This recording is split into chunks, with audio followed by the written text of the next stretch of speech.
to Belle's OT Corner. We are in our motor skills season, and today we're going to be talking about all things motor planning and praxis.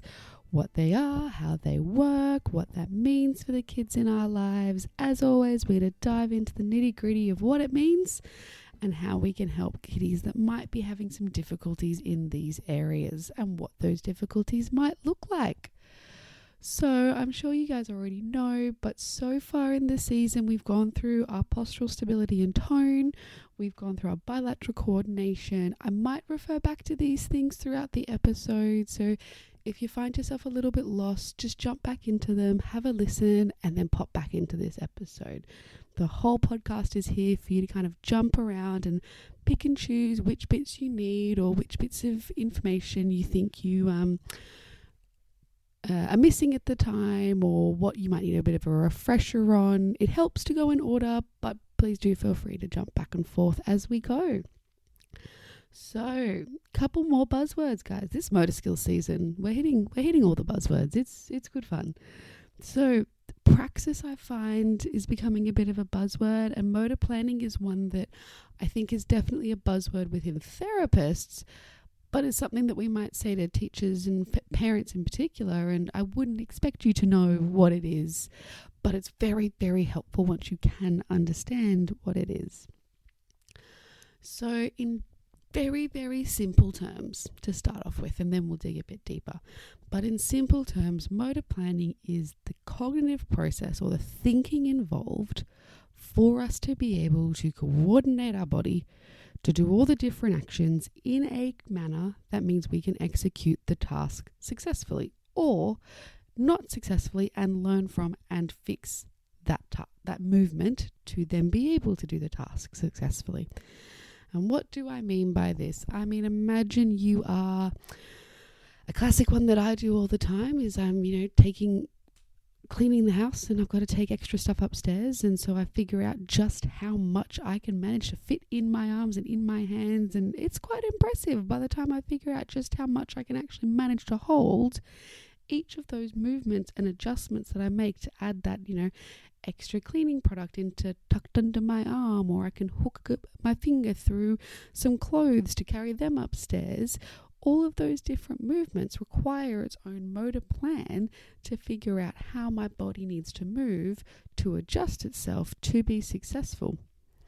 But before we can get into motor planning as such, I want to talk about praxis for a second, because you might have heard of praxis and you might have heard of dyspraxia. So dyspraxia is when we have difficulties within praxis, and praxis is all about the process by which we can have an idea, otherwise known as ideation, so knowing what I want to do or what I need to do.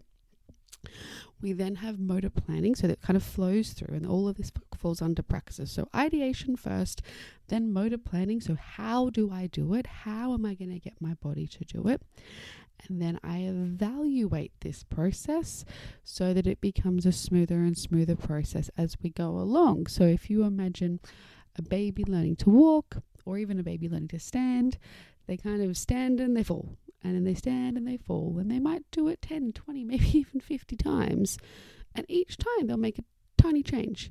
And with that repetition, we get this fluidity and smoothness in the movement, because we can make those corrections and make those new motor plans to then be able to be more and more successful with the task that we do. And eventually we get to a point where we don't need to think about it anymore, where it becomes automatic. If I asked you, any adult, how you walk, it's really hard to think about. How do I walk? I just get up and I move one leg and I move the other leg.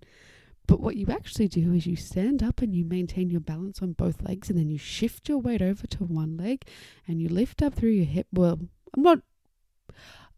truthfully, we're going to talk about this in broad terms, because I'm sure there's some physios out there that will tell me some of my mechanics are slightly off. But in broad terms, we shift our weight over, we lift up one leg, we push that leg forwards, we plant that foot, and then we shift back to the other side, and then we repeat. But we need to make sure we plant that foot in front of us and not to the side, and not so I cross my leg over, because then I'm going to fall over. And so where I plant that foot matters, and then I shift my weight, and then I have to do the same on the other side. But then I need to be able to point my feet in the direction of where I'm going, or I need to be able to turn myself to go in the direction that I want to go. And so you can see there's actually a lot of decisions that your brain makes that as adults we just go, I'm just walking. I'm just going for a walk. I know where I'm going. I'm just going for a walk. I don't need to think about how I'm doing it anymore. And for some people, they don't need to think about how they do it in a high level of detail. And for other people, figuring out movements can be really, really tricky to do and require some extra help and some explicit support to be able to figure out, well, how can I coordinate my body? What parts of my body need to be doing what movements to make this successful? And this is where we're really going to focus today's episode on that motor planning component. Ideation we'll talk about in a later section. We'll talk about it within play. We'll talk about it within motor skills a little bit. But today I really want to focus on that motor planning. So we've had the idea, we know what we want to do, and now we're figuring out, or we've been told what we're doing. So you don't even have to have the idea. We've been told what we're doing. And I now need to figure out how I'm going to move my body, how am I going to coordinate my movements to then be able to achieve that task. So, if we think about this in a little bit more detail, and if we think about what this motor planning might, and how this motor planning works, I should say. So, to learn any new skill or to complete a motor task, our brain needs to receive accurate information from lots of different things. We need accurate information from our sensory systems. We need accurate information from our perception of movement. We need accurate information from our bilateral integration, which we talked about last week, or our bilateral coordination. And we need to know where we are in space. And so when we think about that sensory side, what information do we need? And you can jump back into the sensory season if you want to. If some of the things I talk about today don't quite make sense, just jump on back and have a listen. But we need information from our vestibular system about where is my head in space? Where am I? Am I balanced? Am I not balanced? Am I falling to one side? I need information from my proprioceptive system to help me build my body awareness and know where I am in space. And I need information from my proprioceptive system in terms of how strong I need to be. How much of that graded strength do I need to use when I'm executing a task? I need an idea of what sort of movements I'm going to need. And so I might recall from a previous memory or recall from watching someone so that maybe I can mimic their movements. So before we even start thinking about what we need to do, our brain is taking on all of this information. Now, the reason I want to pause here really quickly is if you think about some of those building blocks that I was talking about way back in season 1, but if we're having difficulties with recognizing some of that sensory information, and our brain has difficulties processing some of that information, it can have a flow-on effect. And so we may need to help a child to get a lot of that input first. If we know they, really, really seek out, let's use proprioceptive input for an example. If they really seek out, or we know their body needs a lot, if we're going to then go and do a complex motor task where we need them to know where their body is in space, well, then we might do a quick activity beforehand to help them feel ready, to help them get all of that information that their brain is going to need to be able to use that information to complete the task successfully. And so we can have it from meeting that kind of arousal side, but we can also use those sensory supports as a way of giving our brain the information that it needs to make some of these decisions. So what happens is our brain takes in all this information, and once we know where I am in space and what my arms and legs are doing, I then need to figure out how can I use them, right? What plan do I need to put in place? What actions do I need to do to complete the task successfully? So let's think about getting dressed. Getting dressed is great for motor planning. So let's think about getting dressed to put on a shirt. So let's say in this example, the shirt's been put out on the bed and orientated nicely for me, so I don't need to think about any of that side of it. But to put that shirt on, I need to either recall or know what I need to do, or have someone show me what to do for each step, right? But if someone shows me that I need to, find the hole at the bottom of the shirt to then open it up to find the head hole. So I understand that. I don't need to do any of the ideation. I understand what's been asked of me. I then need to be able to organize to extend my arm out to grab just the top of the shirt, not both sides of the shirt, but just the top, to be able to open up that hole. And as I open up that hole, I need to lift up my arm, maintaining my grasp. I can't let go. So I've got to keep holding and lift up my arm. And once I do that, then I need to figure out what's next. Well, I might need to bring it up and over my head. So to do that, I'm going to either duck my head, lift my arm up, or a combination of both. I might duck and move my head forwards and lift my arm up, and then bring my arm back towards my head so that I can get that over my head. Once it's over my head, I have to figure out, am I going to use one hand or two hands, and where am I going to hold on the shirt to pull it down? Once I've pulled it down, I've got to figure out how I'm going to loop my hand so it goes under my shirt. Where do I need to push? Do I push forward to go through an armhole? Do I push to the side? How hard do I have to push? What if I get stuck? All of these different decisions are made, and you can think about the complexity of some of those motor movements required. And the more complex the task and the increase in the number of different motor movements, the harder motor planning can get for somebody. And so we might see difficulties with motor planning. This is where either we get stuck doing something the right way, or the child might look a little bit clumsy. They might have difficulties coordinating their movements.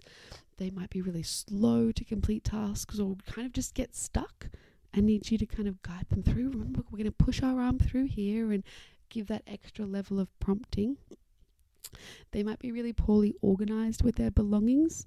And typically we can find these kids may have difficulties following multi-step instructions, because I can understand step one and my brain is busy figuring out all the sub-steps it has to go to achieve step one. But by the time I get to step two, I've forgotten it, because, and if there is one thing you take away from today's little episode, I want you to take away that there is only so much thinking a brain can do. We all have unlimited, and I'm sure you've felt it. If you guys have had a day, maybe teachers at school, or, parents at home, if you've had a really chaotic day, or if you've been working, whatever the situation might be, I'm sure you've had a day where your brain has just tapped out on you. And for whatever reason, you know that you are using every single little bit of reserve that you have. Let's say you're a teacher, you're using every little bit to just keep the classroom running. But anything else, you just can't think about it today. You can't think about it right now. Maybe you're at work and you're trying to write a report or get something done, and you're just sitting there going, there's a disconnect. It's just not working. We only have so much thinking that we can do.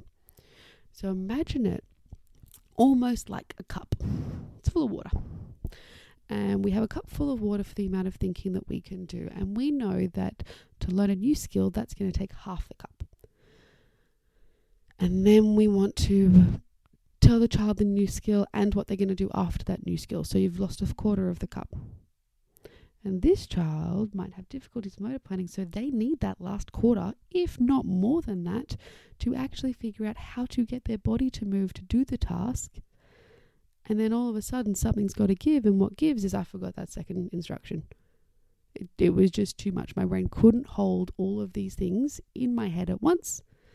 And so we see then some of those multi-step instructions get much harder for some of these children. And there's lots of reasons why multi-step instructions can be hard. This is just one possible reason. And as I always say, if you do have concerns, please reach out to your paediatrician, to your physiotherapist, to your occupational therapist. Get your child in touch with, or a student in your class, get them in touch with the right supports. This is just to kind of inform and give you a bit of that curiosity as to some of the different building blocks that are at play for these kiddies. So, what things do we have to make a motor plan for? Everything. We love it. Everything. Brushing teeth, brushing hair, getting dressed, as we talked about before, putting on a jacket, putting on a backpack, because that's a similar but slightly different motor plan to putting on a jacket, because it might be heavier, it might be lighter, it only has thin straps, the holes are bigger. So whilst we may, as adults, might look at it and go, it's the same action, there are lots of subtle differences that mean it requires its own motor plan. Handwriting requires many motor plans, because we teach our letters as individual letters that all are formed different ways, and I need to remember where to start, where to go, where to finish, how to join it to the next letter once I get to joining my letters. Lots and lots of different motor plans. Walking up and down steps, navigating my way down a busy hallway at school, or even just in the community, being able to dodge and avoid people, things that might be in my way. Riding a bike, playing sports, navigating playground equipment, all of these different things require motor planning. Pretty much anything you want to do requires you to be able to generate a motor plan and execute it. Getting on and off the toilet, also a great one. So, what can we see when a child might have difficulty with their motor planning? And I mentioned a couple of them before around those difficulties completing physical tasks, being uncoordinated, being a little bit slow. And what we can see is it will be impacting upon almost all areas of their occupations. Because if there's a task that requires me to figure out how to coordinate my body, I might find dressing hard. I might, rely on my teacher or my mum just to help me with my jacket. And because that's easier than having to think and do it myself. We might see these kids that have difficulties with their handwriting, as we talked about before. In the playground, they might be kids that watch everybody else play on the equipment, but don't have much interest in trying it themselves, because they know it's going to be hard and it's going to require a lot of thinking and a lot of brain power. The same goes for sports. They may prefer solo sports instead of group sports, or they may not enjoy sports at all. And so you can see how it starts to pop up in lots of different occupations that the child engages with throughout the day. And just a quick reminder, because I haven't said it in a couple of episodes, occupational therapy, we view occupations as all the tasks, activities throughout your day that you need to do or want to do. So your self-care activities, your leisure activities, your play activities, and your work/school for children activities. All of those fall under the occupations that you fill your day with. So, what can we do to help these kiddies? This is a really important bit where we fall into the so what. What does this mean? And what we want to do is we want to really look at ways that we can help their brain figure these things out a little bit easier. So we can look at things like simple step instructions. And we can look at how we prompt a child by, instead of just saying, come on, you can do it. Well, actually, let's flip that and let's help them know exactly what to do. So let's go back to my dressing example, because I love dressing. I'm an OT. We have to love dressing. So let's say we're going to do it different because we did a shirt before. Let's say we are putting on a pair of pants or trousers, depending upon if you're Australian or UK. And let's say this particular child, when they go to put on their trousers, really has difficulties figuring out where their foot goes and then how far to pull it up. So if I was helping a child like this, we might talk about it beforehand, depending upon the age of the child, being like, right, let's figure this out. What are we going to do first? And I'm going to make it really silly, right? So what do we do? Where do these go? Do they go on my arm? And I'll put my arm through the trousers, and then it's silly and it's fun, and we're using this playful element to help them then engage in something, because as soon as we make it fun, engaging and playful, the learning that you can achieve is tenfold to, I have to get dressed again and this is really hard and I really don't want to. Or, hey, we're going to be really silly, we're going to get dressed, but we're going to do it in a fun, silly way. So where does this go? Does it go on my arm? No, it doesn't go on my arm. And if they're still struggling, well, let's think about it. Yesterday, where did we put our pants on yesterday? On our legs, that's right. Now, which leg should we do first? And the child can choose. Oh, if we're going to do the right leg first. Okay, so what am I going to have to do? We're going to have to use our hands, and see how I'm labeling exactly what part of my body I'm using. We're going to have to use our hands, and we're going to hold onto the, what part? Do I hold onto the bottom of the trousers? Oh, no, that's right. I hold onto the big hole, the top part. Cool. So hold onto the top part. And then once I'm holding onto the top part, I'm going to lift up my foot. Am I going to sit down or am I going to balance? So we help think through all of these different bits so that then, and I'm modeling this, or I might be modeling this at the same time. Maybe you get dressed together and you can model putting on your own trousers at the same time as your child next to you puts on their trousers. But the prompts that we're using are quite movement specific prompts. And it might be, okay, so we're going to keep holding and I'm going to pull them up until when? Until they're at my knees? No, that's silly, because then they'll fall off again. Or if the child's sitting there going, yep, just to your knees, do it. Honor that exploration and honor that problem solving. And if you have time, pull it up to your knees and stand up and go, uh-oh, they're by my ankles again. Can I go out of the house like this? No. Right. How far should I pull them up this time? And then maybe they go, up to your mid-thigh. Great. Try it. Because the more, particularly with these sorts of difficulties, the more that we can help a child in a shared positive experience, explore and engage in this problem solving, the easier it is for their brain to then start to do it themselves. So the more that you can explicitly model some of this problem solving that you're doing, and you can try and fail and go, oh, that didn't work. That's okay though. We can try it again. We can do it in a different way. It helps them start to engage more and more and feel confident then in having their own try. And this sort of principle can be used for any task or occupation that your child is finding difficult, that we can give those really explicit verbal prompts, break it down into each individual step, and then go through that problem solving process together to figure out, what happens if I do this? What happens if I do that? Because if we now think back to what we were talking about at the start of this episode, when we were talking about that ideation, knowing what to do, they don't have to worry about that. We're telling them, or they've already know. The motor planning bit we're talking through together, but the evaluation bit, that's that playfulness, problem solving, let's be silly, oh, that didn't work, but that's okay. The more that we can model that, the more that we can help them build up their confidence to have a try themselves. Because the more that we can model getting things wrong, the more they go, oh, it's okay to get things wrong. And I can just try something different, or I can just keep trying and start to build up a little bit of that perseverance and a little bit of that persistence. That's the word I was looking for. So the other thing, so we can do this sort of like occupation focused supports. So where we are looking at within the task that the child is finding challenging, how we can be a little bit more deliberate in how we're prompting and in how we're supporting that child, and really thinking about breaking down what are the motor movements that we need to do, or where's the motor movement that you see the child finding difficulties with, because it might be that they can do every single part of dressing, but they always manage to put their arms in the wrong hole, and so the shirt's back to front. And so you can then focus on that specific little bit. It doesn't have to be the whole task. So we can have these kind of occupation focused supports, and you can do that for climbing on the playground. You can do it for climbing in and out of the bath, whatever it might be that they're finding difficult.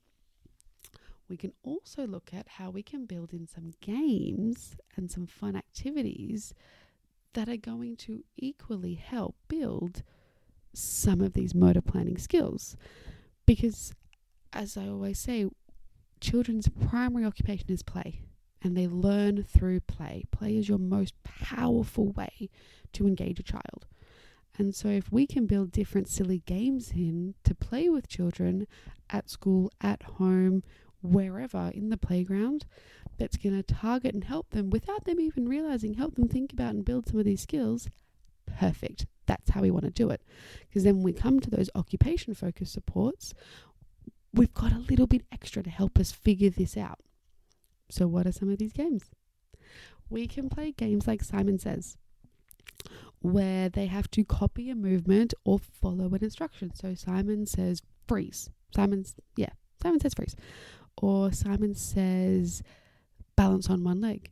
Or we might make that a little bit more complicated, and Simon says lift up your left leg, because then I need to figure out my rights and my lefts and do that side of the thinking. But Simon Says is a great game. Animal walks, also a really good one. We're going to walk like a bear, and we're going to keep our arms and our legs really straight, and we're going to stick our bottom up in the air.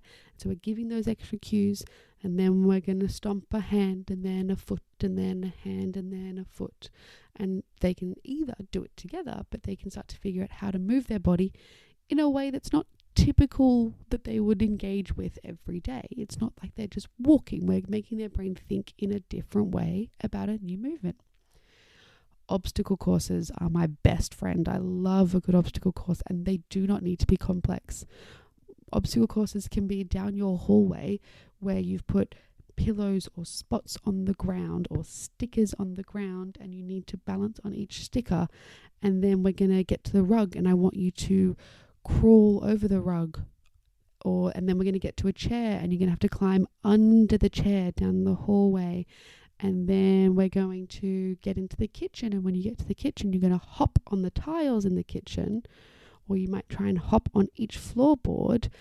And so you can use what's in your house or at school. You can do the similar setup over under tables, around chairs. And here in my language, some of the words that I'm using, looking for under things. We're going to climb over it. So we're going to use our legs and use our arms to climb over and climb down. We might have to go through something. So we're going to have to lift up one foot, move our body through, and then lift up the other foot to get all the way through. If we were going through a hula hoop, for example, we might have to move around something to do different changes in directions, or we might have to, do different postures with our body. So we might have to do things like we're going to hop for this section, or we're going to, have to go on your tiptoes. So right up on your tiptoes. Or maybe you challenge them to, if you have a scooter board, you could push yourself along on a scooter board. But if you don't, you can just try and slither like a snake. Like, how can you change the way their body's moving to be something new and fun? Other games that are great ones to do are, my mind's gone blank. It's back. Great one to do is to get the kids to make up the rules. And so this can be a really fun one within a classroom. It can also be a really, really silly and fun one at home. But where we do Simon Says, and then we change it into copying, and then we're going to deliberately make this silly, so it doesn't matter how wrong it is. And I know you can't see me, but I'm putting that in little quotation marks because there is no wrong movement. But looking at, okay, so I'm going to make a really silly face. Can you copy my silly face in front of the mirror? And then it's your turn. Can you make your body do something really silly? And I'm going to try and copy it. And so this sort of to and fro, and in a classroom getting a child at the front to do something, and then having everybody else copy. And then having a different child get up and do something, and everybody else has to copy. And so it's that extension on Simon Says, but it makes it a little bit more playful because everyone's having a turn. And if someone does something that's really silly and really complex, you can sit there and go, ooh, show me that again. What did you do with your arms? What did you do with your legs? Oh, you were jumping really high. So I'm going to have to tell my legs are going to have to push really hard to get me up high, to get to do a jump that big. And so you can then model breaking down that movement to figure out what your body has to do. The other ones that can be nice in terms of a more kind of fine motor tabletop perspective are games where any fine motor task really that you have, where we can just shift that focus to being, how are we going to do it? So maybe we're using pegs, but how are we going to use pegs? Are we going to put the peg in my whole hand, or am I going to try and get it with just my fingers? And so I'm going to have to bend and squeeze these fingers really hard, and we can just give those extra prompts that we need. Maybe things like threading or puzzles, and I'm going to challenge you with a puzzle, for example, to just use one hand. And then we're going to try just using the other hand, and we're going to focus on how can I pick that up and turn that piece to put it in place. Or just encouraging different fine motor playful games, and following your child's interest is going to be the biggest winner If they're interested in it, or you can bring in something that they're interested in, that's how you're going to get the engagement. Tell them, I'm going to be in the kitchen cooking, or like mum or dad is in the kitchen cooking, or if you're at school, I'm just over here as the teacher and I'm just going to be at my desk. If you need help, you just come and tell me and we'll figure it out together.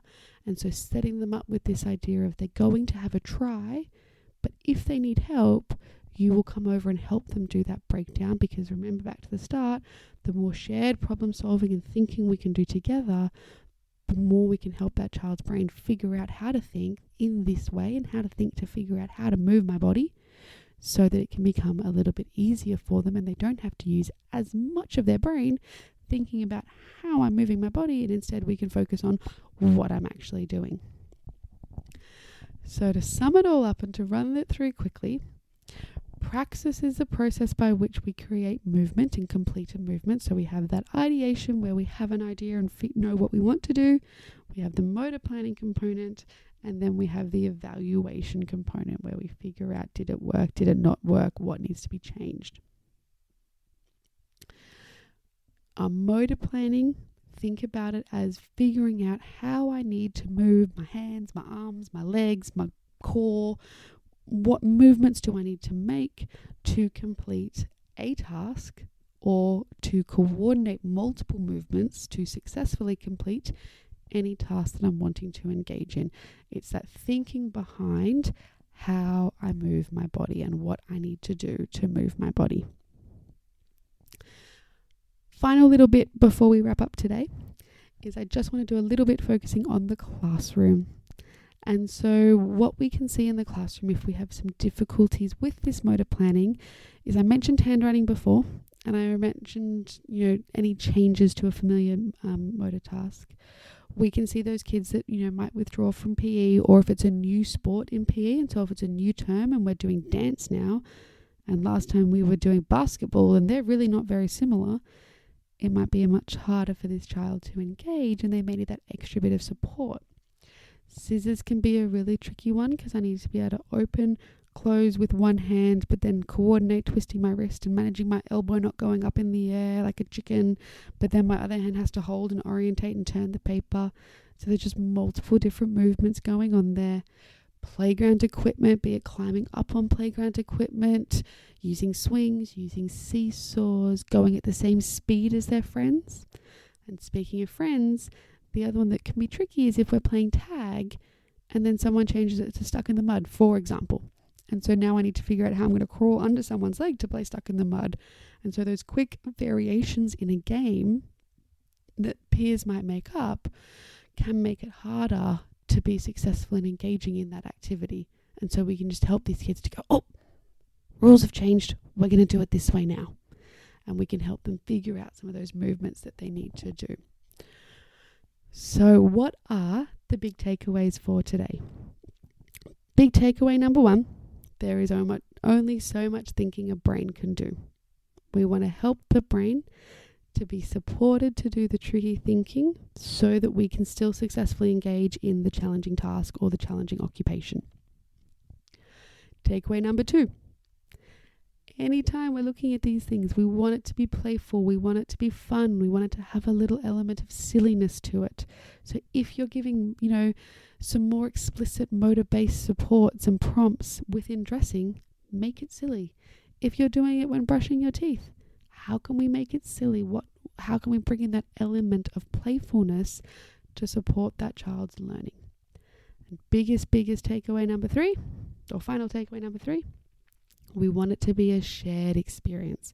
We do not want to be expecting these children to be able to figure it out for themselves. If they're having difficulties with motor planning, they will need support from an adult. Or if they're just having difficulties in general and you think maybe it's this, the more that we can help them engage in shared problem solving, feel supported, and come to that adult to figure it out, the more we can start to build that confidence, the more we can see them start to be able to engage in that thinking themselves and feel a bit more successful, because that's what we want. We want the children in our lives to feel confident. We want them to feel like they can build, or they know how to access the tools to figure out what they need to do. Alrighty, guys, that is the end of our motor planning and Praxis episode. As always, please rate the podcast, review the podcast, send me a message, share it with your friends. All of these things really, really help me get the podcast out there. And if you have any questions, queries, anything, send me a message. I'm here to help. All right, have a fantastic week, everyone, and we will chat in 2 weeks. Have a good one. Bye.